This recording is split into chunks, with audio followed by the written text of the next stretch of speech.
Hello and welcome to this week's GG Weekend Watch, kindly sponsored by Bet UK. Well, hopefully this weekend we'll have more runners than we had last weekend, which did throw us up some strange results, but hopefully we have more to go to war with this weekend, and I will be looking ahead to all of the action in the company of Andrew Mount and Daryl Carter, who had a good time with things last weekend considering the funny results that we had, because Zanza won at 16-1 for Daryl, just to kickstart us. Credit where credit is due, and then just for Daryl to double up, then Football Savola winning at 7-1 as Daryl's nap. Yorksea, I had to get a little bit in there, placed at least at 20-1 for me, and then Theatre Glory did win at 4-7 in the end because of Love Envoy obviously coming out being a late non-runner, also tipped up by Daryl. So ideal. More 7-1 nap winners, please, Daryl. No pressure, and we will kickstart at Ascot. This is with the Grade 2 Reynoldstown Novices Chase Sport, 5-year-olds and over just shy of 3 miles at 150 at Ascot. So Daryl, winning Napster, would you like to kick us off? Yeah, this is horrendous, isn't it, this race? I know I gave you that wonderful positive intro, and that's what you give me. Yeah, I'll get more positive as we go through the card. But you have got a point, though. Yeah, I know Andrew loves Bold Endeavour, so I'm sure he'll be all over him. This is strange. I don't know if Bold Endeavour's going to stay 3 miles. He's got stamina to prove for me a little bit. There's only 2 real genuine stayers over 3 miles in this contest. One of them is Kindo Cueto, the other's Oscar Elite. Oscar Elite's now an eight chase race maiden, and it's been in the doldrums a little bit. I mean, the small field might help him a little bit more here, but I mean, you're braver than me to sort of take a chance with him. So I thought that just by process of elimination, that Kindo Cueto would be the one to take on the favourite with. They've kept him fresh. He's been off 118 days, which you could question, but it's because of the ground. They don't think he wants winter soft ground, so they've kept him fresh. He's got his ground. Right-handed is best for him. He jumps slightly right anyway when going left-handed. So back this way round, I think he's got a good chance to rack up. What was that? That'd be a 5-timer, wasn't it? Yeah, I was literally just trying to count up the ones then. 1, 2, 3, 4, 5, 6, 7-timer. 7-timer. Yeah, I think he's got as good as chance as any. Wow, right. Kindo Cueto for the 7-timer for Daryl. Andrew, are you siding with the aforementioned Bold Endeavour? I better do, because I put him up in the weekender on Wednesday as a bet at 15-8, because I suggested that the original market leader wouldn't run because of the fast ground. That's turned out correct. So 15-8 has now become 6-4 on, which is great. But then you look at it, you think, well, hang on a minute. Kindo Cueto is 6 from 6 over 2 miles, 6 or further. Guaranteed to stay. I mean, Bold Endeavour won a point. That doesn't tell you much, because that could have been, 2 horses dossing around at no miles an hour. He did pull up on his sole rules outing over 3 miles, but he had excuses that day, finished lame, and in Grade 1 company at Aintree. So I think he'll probably win. He'll probably win quite easily. He was very impressive at Leicester on his stable debut, and again at Doncaster, despite losing ground by jumping out to his right at pretty much every fence on the left-handed track. But I'm happy with my bet as it stands on Bold Endeavour. But in my place spot, I will be sticking all for it, because favourites haven't got the greatest record in this race. I think we've only had 1 winning favourite out the last 9, and in the last 9 years, 7 times the favourite was out of the place spot positions. So yeah, just if you're having a place spot, stick all for it and hope for an upset. I hope I get beat. And hope that you get beat from what you tipped up earlier on. Yeah, you've put yourself between a bit of a rock and a hard place, or a win-win situation, actually, to be fair, if Bold Endeavour does go and win, but all 4 of them potentially in your play spot. Right, it's another Grade 2 up next at Haydock with the Rendlesham Hurdle for 5-year-olds and over 3 miles at 2:05. Looks an open enough contest, Andrew, so who do you fancy? Yeah, it's a funny old one, this, isn't it? I mean, this time of year, you often sort of can rely on sort of typical Haydock soft or heavy going. Doesn't look to be the case this time around. There was originally plenty of rain forecast for Saturday. That seems to have disappeared now. But it's good to soft watered, and Kirkland Tellwright's in charge, so it could be anything from firm to heavy. So yeah, take your pick. You'd like to watch the earlier races before getting involved in this one. I was looking at Wakul to run well at a big price here when he ran in that Mossaborough race last time out, the Per Temps qualifier. The pace held up. Big field that day, 13 round. But he stopped the race after a flight or 2. The winner, the second and third, are in first, second, and third place. Including a 40-1 shot in the second. And so Wakul has finishing 4th. Has done best of those who were ridden patiently. And I thought he might run some sort of race, around about the 16-1 mark. Wasn't usually usually taken with Ernie River. Went up for the first time, never won at the trip. Plenty of question marks about the 5-2 or 11-4 shot. So and Green Book, I wanted to take on. He's 5 from 11 in handicaps, flat and jumps. Non-handicap companies 0 from 9. And after that Sandown race he won last time out, that Grade 3 handicap hurdle, he won that the previous season as well, and then bombed out at this meeting next time. So I just think he might take a backward step, and Sandown was always the aim for him. So yeah, backing Wackall at a big price, taking on Green Book was my way into this race. Oh, Wackall's 16-1 and taking on Green Book, who's currently at 9-2, and also the favourite River at 11-4, who is the current market leader. But Wackall for Andrew. Daryl, how are you playing it? Yeah, I had Wackall on my shortlist as well, but it was actually headed by Green Book, so I'm going to stick with Green Book. I wanted to take River on like Andrew. I thought his stamina was a little bit suspect at Doncaster, a track that he's a specialist at last time. So I didn't. I don't know why he's such a short price, to be honest. Green Book, yeah, I thought you could easily forgive that first run back at Chepstow. It was a long time off the track. It was the longest time he's had off the track. He was on the go quite a bit last season. Sandown obviously would have been the target. I know he bombed out in this race last year, but I think it just might have been the combination of heavy ground and 3 miles. He handled heavy ground over 2 miles fine, but that was the first time he was being tried over such a distance on such ground. So I think he wants good ground. I think his form figures read pretty well. 19511. The 5th was at in the Albert Bartlett. So I think he's got the strongest form on offer. I think he's in form. I think we'll see a better Green Book than we saw last year at this sort of time. Yeah, I don't think there's too much wrong with him, to be honest. So Green Book for me. Cool. Matter of opinions this game, isn't it? And then 2 very differing opinions on Green Book chances on Saturday. So looking forward to that in the Rendlesham. Right, so there's a proper betting heat up next with the Swinley handicap chase at 225. Now, this is a premier handicap for 5 rods and over just shy of 3 miles. So who wins it, Daryl? Oh, I'm hoping Dorking Lad will win it. Oh, okay. Yeah, he's a fairly big price, around 25-1, I think.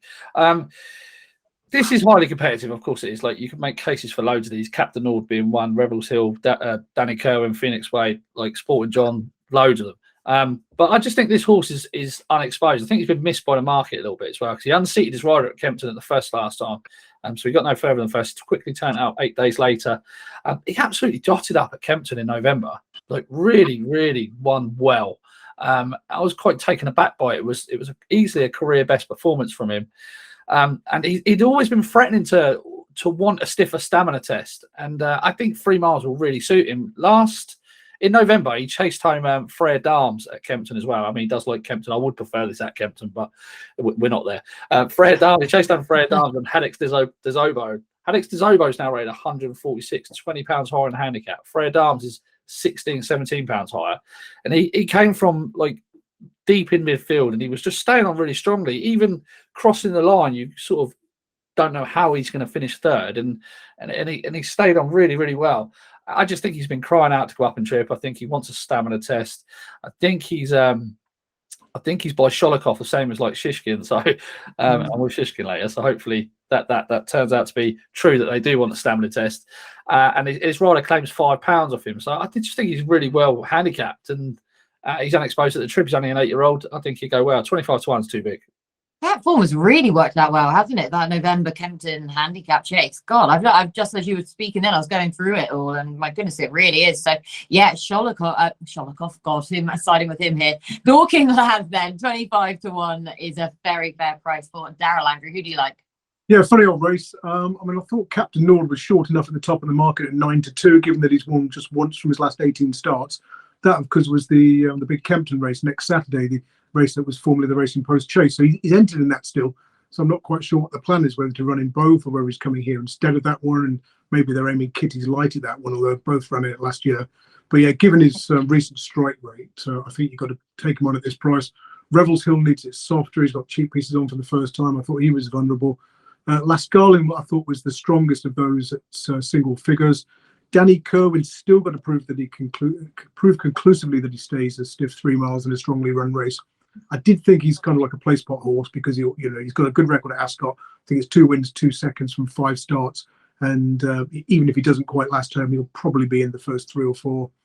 Phoenix Way, we talked about, has a great record in January. I think he's unbeaten in January, prior to that fourth at Cheltenham last month. That track really wouldn't have been ideal.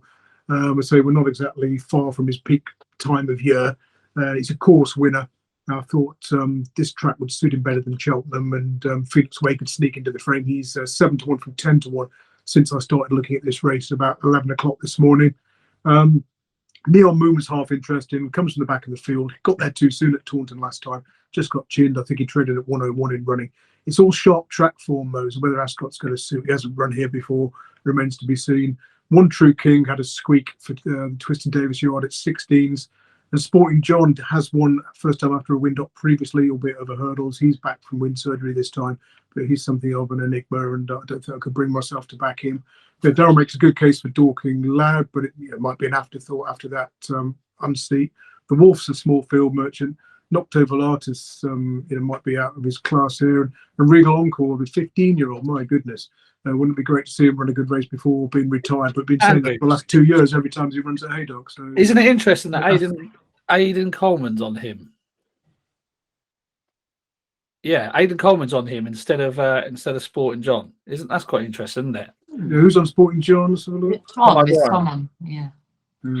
So to cut a very long story short, I'm just going to go for, I think, sort of last Scarlin, I think, for the Venetia Williams yard. But it looks mildly progressive compared to the rest of them, and is at the right age of the right end of the age range. So tricky old racer.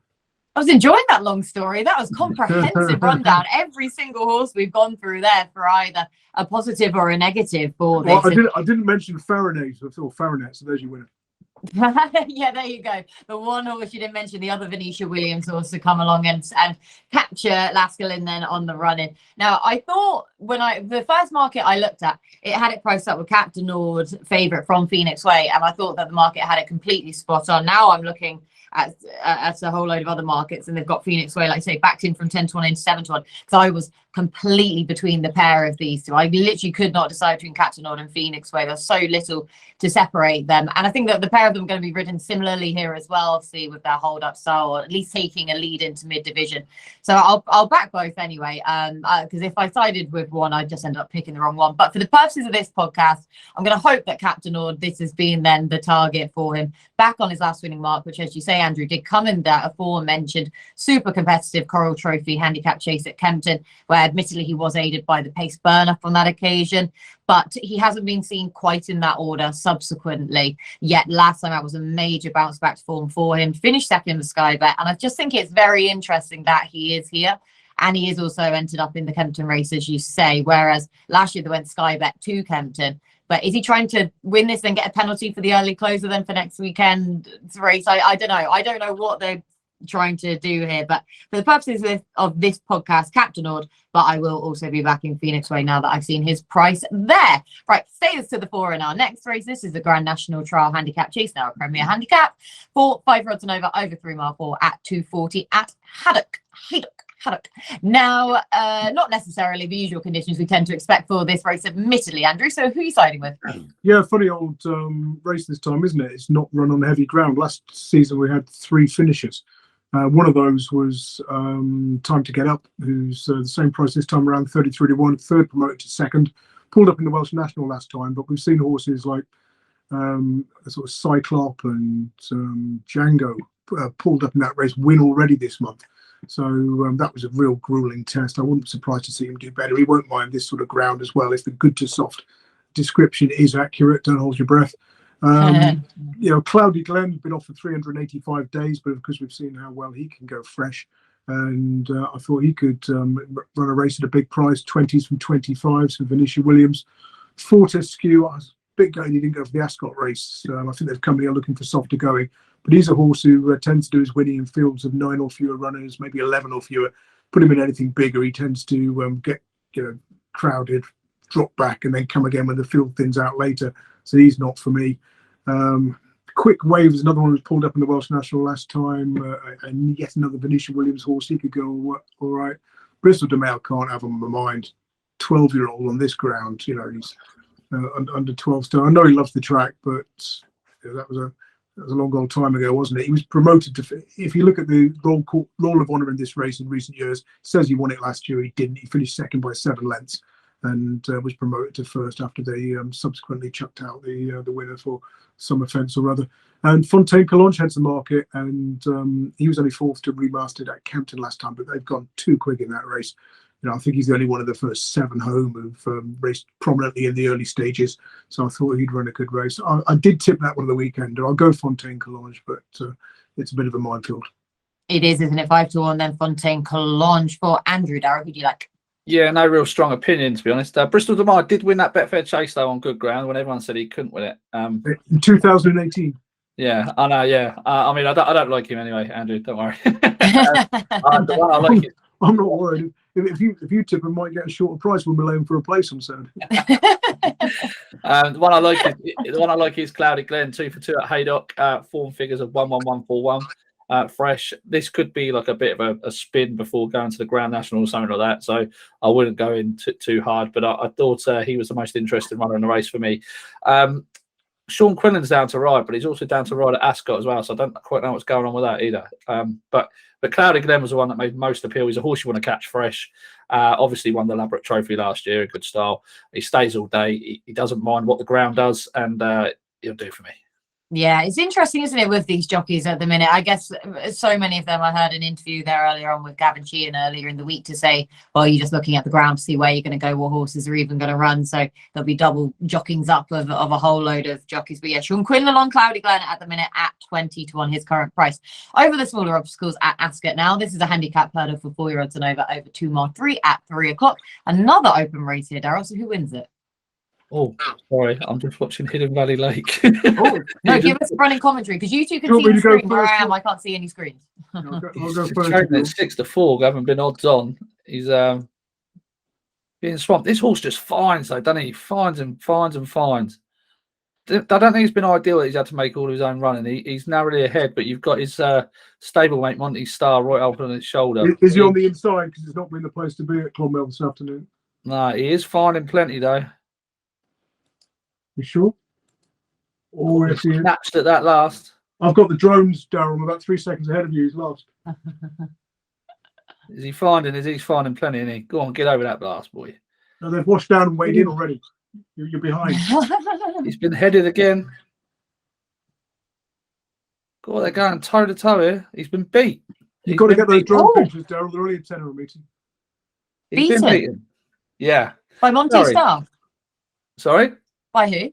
By Monty Star. Yeah, Monty Star was a 50-1 chance for the Albert Bartlett before that. The 3 of them have been finished in a bit of a blanket finish, to be fair. I don't think that was ideal for Hidden Valley Lake to be making his own run in there, but he does look slow as an old boat.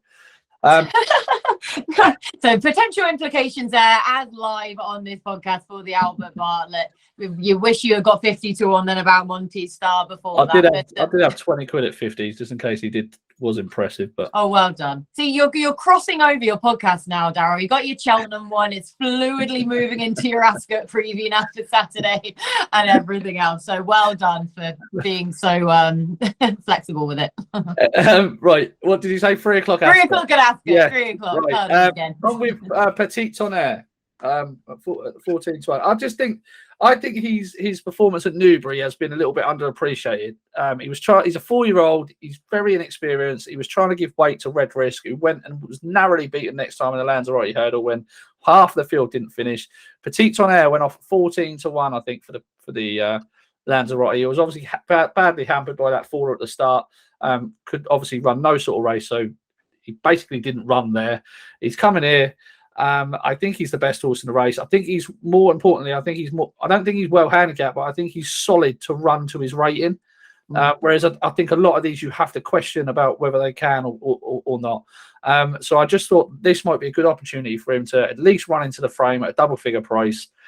He's improving. He's only had 8 starts. They'd be shocked if there's not more to come from Petit Tonnerre. So he might need some relent from the handicapper, but I'm sure he can run into a place here at double figures. 14-1, Petit Tonnerre for Daryl, Andrew, but question marks about a whole load of these for him. Do you agree? Yeah, I agree that it's very tricky and that it might be to think outside the box a little bit with this one. I've sort of previewed this for a place pot piece, and I was just looking to put 4 in. One of those is 50 Ball, who's 2 from 2 at Ascot, over hurdles. Would have needed his comeback run when pulled up in the Lanzarote. He was 33 to 1 that day. Thebo or Thibault is a horse we've sort of talked about a lot previously, particularly arguing over the pronunciation, which I'm sure you got right and I got very wrong. He was second to 80 to 1 in this race 2 years ago. He's often run well in big fields off hopefully a strong pace. And when he's been brought back to the track within 3 weeks of a previous run, he's won 5 of his 20 starts in the frame and another 6 of them. And you're back in blind at those conditions, you make almost 40 quid to a pound. I was going to throw a silly 5 each way at him, but I got bet max to £4.55 each way. So that's my sort of lottery ticket style bet this weekend. Hom Public was the other one on the short list. You look at his record on good ground in Britain or Ireland, or sorry, good to soft or faster ground. It was an unplaced effort in the Fred Winter a couple of years ago, and then 3 wins. So he's got his ground conditions. And Supreme Gift only won a Class 4 novices hurdle at Catterick last time out, but I was quite impressed by that for Henry Daly's charge. He's got some reasonable speed figures. He won't have to improve massively to get in contention on his handicap hurdle debut. So I'll go, for the purpose of this video stroke podcast, I'll go Thebo each way, 33 to 140 to 1 or thereabouts. Could go off a lot bigger, so try and get on BOG if you can. Go 40 to 1 about Thibaut, named after, well, I don't actually know if it's named after Thibaut Courtois, but hopefully it is anyway, because that would be pretty cool. The Belgian goalkeeper, of course, Andrew. So yeah, of course. I mean, that's I have to remember that for the name 3 famous Belgians quiz. Who else have you got? Hercule Poirot. Hercule Poirot. Of course. James Ensor, the painter. And then outside of sport, there's not much going on there, is there? No, there really isn't. Yeah, we've kind of hit a roadblock there, really. Daryl, can you add any other famous? Well, I would just start naming the Belgian football team. That's all I would do. Yeah, that's exactly the way I was going. Our difference between our backgrounds, I think, is slowly coming to the fore. Yeah, any other famous Belgians, let us know in the comments, and we'll sure to read them. Right, we head over to Wincanton now for the Grade 2 Kingwell Hurdle for 4-year-olds and over mile 7 at 3:12. Now it was meant to be 3:42. Now at 3:12. Only 4 runners here, Daryl. How are you playing this? Yes, it's very, very difficult, isn't it? These are like all the same horse, aren't they? The top 3. They're very similar. First Street's had Knappers Hill in behind most recently at Cheltenham, behind Marie's Rock. I Like to Move It has been behind Knappers Hill a couple of occasions. The market's got it right. I think it's a bit of a coin toss between the top 2. Global Citizens probably having a prep run for maybe going back to the Grand Annual or something. I don't know. Do you know what? I thought Knappers Hill might be a bit more suited to this track than First Street, in all honesty. It goes well here. He's a fast horse, but I wouldn't be able to play this race until I'd see them line up, because I like front runners at Wincanton, and obviously Global Citizen's going to be that front runner. I don't think you're going to be able to keep hold of him. So it'd just be interesting to see how this sort of sets up over the first couple of hurdles. I haven't got a strong opinion, Kate, to be honest. It's they're very short prices anyway, so you're not minding missing out on anything, I don't think. No, exactly. Like you say, when you've got a race of this nature and they're all much of a muchness in the price, there's no real hiding places, is there, for finding those value or that bit of value. Andrew, how are you playing it? Not very well, because I looked at the 3:42 and then didn't realise they'd swapped the times around. I was thinking, why have they got this fairly modest handicap chase on TV? Although it is a much more interesting race than the Kingwell. Yeah, I thought I Like to Move It was flattered in the Great Wood because they missed hurdles out, didn't they? Or they went round hurdles. This track was very narrow, seemed to be difficult to come from off the pace, and so you perhaps prove that theory to hold some water when only 6th next time out, went behind First Street in Marie's Rocks race. So I'll go First Street, but I'm just as a token selection, but I'm not going to have a bet in the race. We're not overly fussed about the Kingwell Hurdle in all reality, and it's not really going to have too many bearings on the Champion Hurdle then itself, unless you're looking for a 3rd place finisher, really. And even then, it might be struggling. Right, Ascot, though, final scheduled race is a good one, and this is a Grade 1 Betfair Ascot Chase for 5-year-olds and over 2 mile 5 at 3:35. Potential Ryanair implications, though, from this race, and what is a very modelling picture now of Allaho out of that contest. But this is fascinating, Andrew. So how are you playing it? Yeah, this is a cracker, isn't it? Intriguing race. The big question being, how will Shishkin run? First time wind up, new headgear. coming up on the back of 2 disappointing efforts, pulling up in the Queen Mother and then finishing third to Edwardstone at the Tingle Creek. Watching brief, there's going to come a point when you think, he's going to get to a sufficiently big price, despite the new trip and all the doubts that you might think, I'll throw a couple of quid at him. I'll go with Fakir Dudairi. He's a big fan of this horse over 2.5 miles. He's 6 from 10 over sort of 2 mile 3 to 2 mile 5. When he started as the favourite in those races, he's 6 from 6. You could argue that he might not have won last time out had there not been a late faller. I'm not so sure because he was staying on well. We'll obviously never know. But say 6 from 6 when favourite around this trip. He heads the market at 7 to 4, and it's a fascinating race. But I think the 7 to 4 is just a little bit too short to bet with confidence, given that you don't know what's going to happen with Shishkin and Miller's Bank's coming back from a wind up, and First Flow could run a race at a big price as well. So it's a fascinating race to watch, but not for betting purposes for me. No, so not for betting purposes, but really looking forward to it. For Andrew, Daryl, are you any more cold-blooded about this race from a betting point of view? Yeah, I am. Yeah, I am. I think Fakir Dudairi is a dreadful price. Really, I thought he would have been well beat. I tipped him at Thurles. I thought he was going to be well beat by Hatton Couleur that day. He absolutely fell in this race last year. I tipped him for this race last year as well. He absolutely fell in against 2 for Gold. Like, that's not going to be good enough to win this. I mean, look, he's only an 8-year-old, but he's been around a long time. I just don't think he's operating at the same level as he once was, and I think this ground is probably on the quick side for him as well. So I'm going to take him. I'm going to take him on. Pick Dory's the horse with everything in his favour. I just feel like he's been really well placed. I don't think the form is that strong. 3 starts ago, he's beaten Kisses for Katie by 1.5 lengths. I just think, I know he's improving, and he loves good ground, but I just think even this extra furlong is going to stretch his stamina. I don't think he wants it. I think if anyone wants a stiffer test than they've already been getting, really, is probably Miller's Bank and Shishkin. I think if Shishkin doesn't run his race, I think Miller's Bank might pick up the pieces. I think he might be able to reverse form of Pick Dory. He's had a wind operation. He's quite interested at a price. But I am with Shishkin. He's the class act in the race. Like, I think people have written him off far too soon, and I think the step up and trip, he's been crying out for it. Like, this is a horse that he was very similar to Altior. Like, I loved Altior, but I always thought that he wanted to go further, and I didn't. I just thought, these horses when they hit these flat spots, I'm not having they're just hitting flat spots. I'm having the fact that they're flat out, and they can't go the gallop. Shishkin does hit a bit of a flat spot here and there. The slight concern is I don't know why they're running him right-handed again. He jumps out to the left a little bit, and he wants to go back left-handed to see the best of him, I think. But I don't think he's going to need to be at his best to win this. I think the step-up trip could bring out improvement. Nicky Henderson's got a great record with wind-ups and tongue-ties first time. You've only got to forgive I didn't even think the return run in the Tingle Creek was that bad, to be honest. Considering he had a back injury last year, he would have spent half the time off the track between his pulled-up effort at Cheltenham and his return effort, recovering from that back injury. I just think you don't have to give that much for him. I think this has been blown out of proportion quite a bit, and I think he'll love going that half a stride slower. I think it'd take a world of beating. I can't believe I can believe he's 11 to 4, but I think you should take 11 to 4. Oh, 11 to 4. They've actually, you did tee that up earlier on for us. So this race does revolve around Shishkin.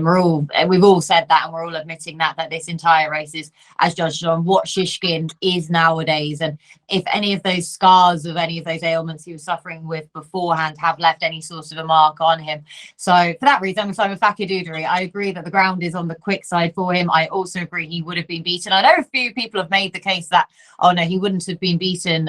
He was actually coming back there. He's staying on the whole while at Thurles in the Horse and Jockey Hotel Chase there, but for Hatton Couleur to fall then. But for me, he's so consistent. Yes, he's been very heavily raced for his age, kind of in the manner of races he's been running in, but this has just been the plan for him. I wonder if they're tempted with the Ryanair, but I think they're still sticking to plan A at the minute, to go to this and then go to Aintree as well.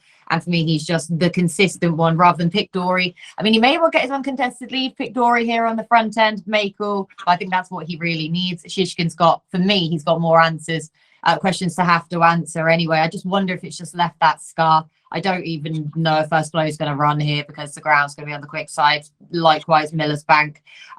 So for me, if this race does fall apart, then Fakir Dudairi, he's solid. He hasn't let me down. So I'm being loyal to dear old Fakir Doodery. Right, Andrew, Andrew, I'll go back to you, please, for anything from anywhere else. And first race at Ascot, so the 120 Attica, very impressive when beating Master Chewy, I should say, at Cheltenham in December. He jumped supremely, but not seen a horse hurdle that well for a long time, and just kept gaining lengths at his hurdles. And I thought he'd take some passing, but now that Authorised Speed does it, I thought if Authorised Speed ran, we might get a price about him, but he's probably going to be pretty short. Yeah, so Attica then in the 120 at Ascot for Andrew. Daryl? Yeah, I was going to mention Attica as well, but well done, Andrew, for flagging that one up. At 103, Lingfield, lost in time, hood blinking combination last time, brought out a bit more, been falling in the handicap. It's only his second start in Class 6. I think he could go where he was denied a clear path last time. In the 138 at Lingfield, Floating Spirit's a really nice horse. Probably going to be very short in the market, but definitely one to have a look at. Looks a really, really nice horse for Andrew Bolden. In the 248 at Lingfield, Aramis Gray's been knocking on door. Probably going to be a short price. I think there's a horse in there, I can't remember the name of it now, it's going to make the market, so you might get a fair price for Aramis Gray. In a 232 at Wincanton, Flagrant Dilatiep, surely the best handicapped horse in the race, this. Tends to run poorly before the turn of the year, but then afterwards, from January to March, form figures are 3-1, 2-2-2, 1-2-3. Returns was seen with his last win, and his form figures at Wincanton resulted in 2 wins, 4 seconds, and fourth. So I think he'll go well. Lots to go at then from Lingfield and Wincanton for Daryl. Andrew, you've got another one. Yeah, I got one more. I forgot to mention Infal at Ascot in the 410. Last time he ran here was in December 2021 over course and distance, bumped into Ardhill, Gordon Elliott, plotty, cheaty horse who duly landed a big on-course punt when they hit the exchanges and the on-course bookies at the same time. 6s into 4s late. That was a really good effort. He's then gone to Wincanton. He's won despite the ground being too slow for him. And then he won. He came second in the final of the Challenger Series at Haydock in May. This is a Challenger qualifier. I think we're going to see a lot more from him, assuming the good going description is correct. So yeah, Infal the 410 at Ascot. Like it a lot. Right, Daryl, your nap, please. I'm going to go Dorking Lad in a 225. Oh, I like it then. Dorking Lad at a big price for Daryl. Andrew? I'm in R between Attica at a short price, Bold Endeavour at a short price, but I'll go Infal in that 410 at Ascot. I like it a lot. I like it. We don't have prices at the current time of recording, but he's likely to be a pretty decent price himself. So I'm going to completely counteract the pair of you with your decent prices because I can't decide between Captain Ord and Phoenix Way. So I'm going to go Fakir Doodery in the 335 at Ascot for my solid horse. Watch Shishkin come and pick him up and lift him, and then half in price for the Ryanair. Oh God, I hope not. Right, that is all of our naps then, and everything else from the lads for this weekend. Thank you so much to Andrew and to Daryl for all of that hard work. Thank you to you for watching. Thank you to our sponsors, Bet UK, and we'll catch up with you again next week.